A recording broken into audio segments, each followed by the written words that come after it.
Hello বন্ধুরা, কেমন আছেন সবাই? আশা করি সবাই ভালো আছেন।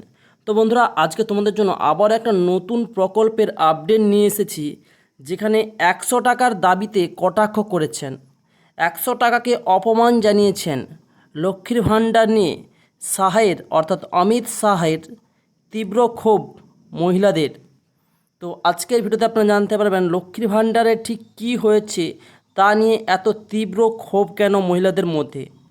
পশ্চিমবঙ্গ সরকারের যে প্রকল্প নারীর ক্ষমতায়নের কথা বলে, যে প্রকল্প রাজ্যের মহিলাকে আত্মনির্ভর করে তুলেছে, সেই প্রকল্পে মহিলাদের স্বাবলম্বী হয়ে উঠতে সাহায্য করেছে, সেই প্রকল্পটির নাম হলো লক্ষ্মীর ভাণ্ডার। অলরেডি সবাই জানেন, যেখানে প্রতি মাসে প্রতিটি মহিলাদের দেওয়া হয় 1000 টাকা করে। আগে দেওয়া হতো 500 টাকা, এখন সেটা জেনারেল ক্যাটাগরিতে 1000 টাকা এবং এসসি এসটি ওবিসি ক্যাটাগরিদের জন্য 1200 টাকা করা হয়েছে। মুখ্যমন্ত্রী মমতা বন্দ্যোপাধ্যায় এটা করেছেন। অথচ এই প্রকল্পটি নিয়ে ধারাবাহিক সমালোচনা চালাতো বিজেপি। আচমকাই ভোটের আগে তাদের ভুল বদলে গেল। দেশের স্বরাষ্ট্রমন্ত্রী অমিত শাহ হঠাৎ জানালেন, তারা লক্ষ্মীর ভাণ্ডারে 100 টাকা অনুদান বৃদ্ধি করবেন যদি ক্ষমতায় আসেন। অর্থাৎ 100 টাকা মাত্র বৃদ্ধি করবেন বলেছেন, তাতেই মহিলারা ক্ষোভে উঠেছেন। ভোটের ময়দানে ফায়দা তুলতে একথা বলে বেকায়দায় পড়লেন তিনি। এই মন্তব্যটিকে সহজে নিচ্ছেন না রাজ্যের মহিলারা। রাজ্যের সর্বত্র মহিলাদের বক্তব্য, স্বরাষ্ট্রমন্ত্রীর প্রতিশ্রুতি অপমানজনক, তা ভিক্ষার সামিল। লক্ষ্মীর ভাণ্ডারের মতো জনমুখী প্রকল্পের সঙ্গে সম্মান জড়িয়ে, কিন্তু অমিত শাহের কথায় মহিলাদের প্রতি প্রকাশ পেয়েছে চূড়ান্ত অসম্মান।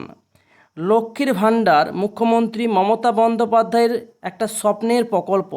মাসে 500 টাকা করে অনুদান ছিল, তা বাড়িয়ে 1000 টাকা করেছেন মুখ্যমন্ত্রী মমতা বন্দ্যোপাধ্যায়। এবং তপশিলি সম্প্রদায়ভুক্তরা পান 1200 টাকা করে। আমি অলরেডি আগেই বললাম, যারা এসসি এসটি ওবিসি তারা 1200 টাকা এবং জেনারেল ক্যাটাগরিতে 1000 টাকা করে দিয়েছে। বিজেপি লাগাতার এই প্রকল্প বন্ধ করার হুঙ্কার দিত, কিন্তু ভোটের আগেই ভুল পাল্টে গেল। অমিত শাহ নিজে 100 টাকা বাড়িয়ে দিদিদের হাতে দিয়ে দেবেন বলে জানালেন, কিন্তু বাস্তবে অমিতবাবুর মন্তব্য বুমেরাং হয়ে মহিলাদের ক্ষোভ উগরে দিল। মহিলাদের তাচ্ছিল্য করল, অপমান করল বিজেপি। তারা আগে ভিক্ষার দান বলেছিল, এখন সেই ভিক্ষার দানের মতোই 100 টাকা ছুড়ে দিতে চাইছে। বিজেপি একা নয়, সিপিএম লক্ষ্মীর ভাণ্ডার নিয়ে লাগাতার কটাক্ষ চালিয়ে গিয়েছে, কিন্তু ভোট আসার পর ঠেকাই পড়ে মহিলাদের মন জিততে এই প্রকল্প চালিয়ে যাবে এবং অনুদান বৃদ্ধি করে 2000 টাকা করবে বলে জানিয়েছে। অর্থাৎ লক্ষ্মীর ভাণ্ডার প্রকল্পটা ধীরে ধীরে কিন্তু তার অনুদানের যে পরিমাণ সেটা কিন্তু বাড়তে পারে, যেখানে 2000 টাকাও পর্যন্ত কিন্তু উল্লেখ করা রয়েছে। এবং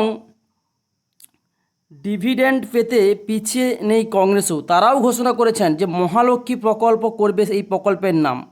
বলেছে প্রত্যেক গরিব মহিলাদের বছরে 1,00,000 টাকা করে দেওয়া হবে। প্রতিটি গরিব মহিলাদের 1,00,000 টাকা করে দেওয়া হবে, এমনটাও উল্লেখ আছে। তবে ভোটের ফায়দা তুলতে অমিত শাহ 100 টাকা বাড়ানোর কথা বাস্তবে ঘি ঢেলেছে আগুনে। মহিলারা বেজায় ক্ষুব্ধ এবং বিজেপির ভিক্ষার দান ছুঁড়ে ফেলে দেওয়া হবে। রাজ্যের সর্বত্র একই আওয়াজ।